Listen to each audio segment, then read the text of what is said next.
Nick did abuse me. Like he didn't really put his hands on me like that. Like I think he put his hands on me like twice or three times. And the last time, he had gave me a black eye. I say that so casually. Yeah, he gave me a black eye. He didn't really put his hands on me after that because Jesus rebuked him. Like Jesus actually stuck up for me and rebuked him, and he never put his hands on me ever again after that.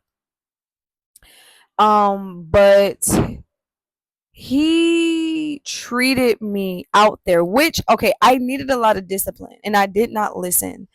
Um, but he wasn't, you know, I don't know how to say this on TikTok, but he wasn't making me a streetwalker, if you get what I'm saying. He wasn't doing that to me, but he treated me like I was one.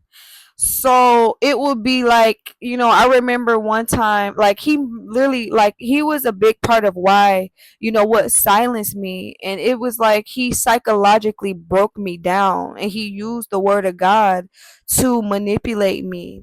And it's like, thank God that I love God and I had a genuine love for God to the point where I seeked God with my whole heart, you know. Um, because if not, I would have just listened to what he said about God and follow him, and he would have been my God. And I feel like because he was a narcissist, he wanted me to worship him and he wanted to be my God in a way. Like he wanted to shape me and form me into who he wanted me to be for him. And I feel like that was wrong.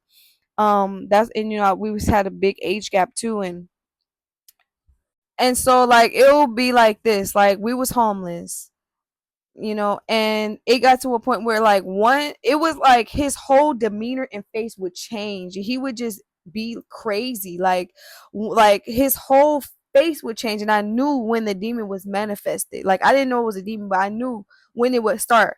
Like the first time he put his hands on me, we was in McDonald's and I had just got a belly button piercing, and I had was playing, you know how you just touch your belly button, just playing with my belly button. I was so green. I didn't know anything about drugs. I didn't know anything about, I don't even know if I could say prostitution on here, but I didn't know anything about street walking. You know what I'm saying?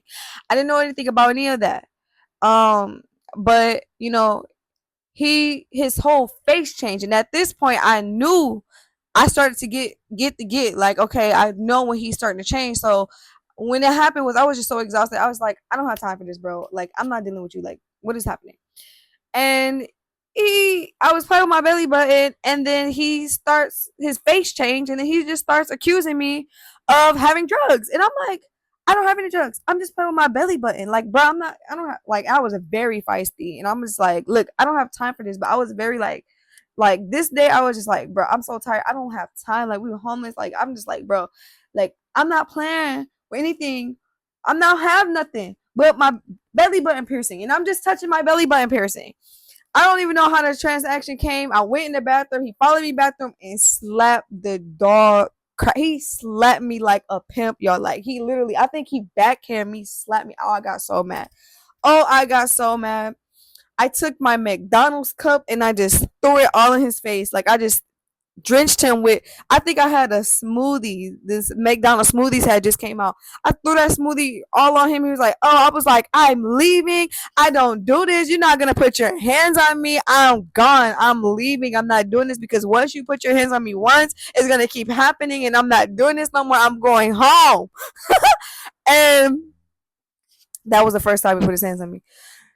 Ah, girl.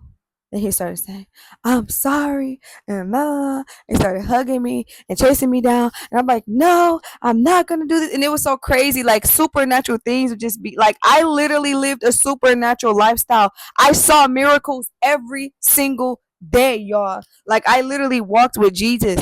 And I don't even know what happened that night, but I know, like, it was just like a shift happened that night, and God just completely shifted us. And I'm telling you, like I was homeless, and I walked with Jesus. Girl, my testimony is crazy. How can I tell you everything? Like this is why I'm writing my book, because I need y'all to go get this book. It's called Have You Ever Ran to Heaven? I really am still writing it, I ain't gonna lie. But I don't know how I'm gonna explain all of this unless I write it in a book, y'all.